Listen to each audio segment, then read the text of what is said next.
আজকের পৃথিবী আমাদের শেখায় এগিয়ে যাও, জয় করো, ক্যাপচার করো, প্রুফ করো। কিন্তু কৈলাস নামের একটি পর্বত অন্য কথা বলে।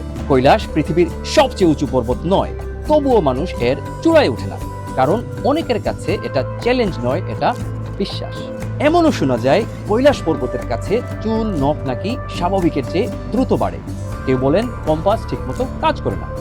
এসব দাবি প্রমাণিত কিনা সেটা আলাদা প্রশ্ন, কিন্তু বাস্তবতা হলো হিন্দু, বৌদ্ধ, জৈন, বন, চারটি আলাদা ধর্ম, চারটি আলাদা ঐতিহ্য এই এক পর্বতের সামনে এসে মাথা নত করে।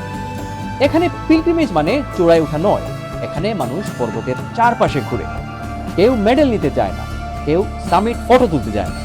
সব পর্বত মানুষকে জয়ের কথা শেখায় না, কিছু পর্বত মানুষকে থামতে শেখায়।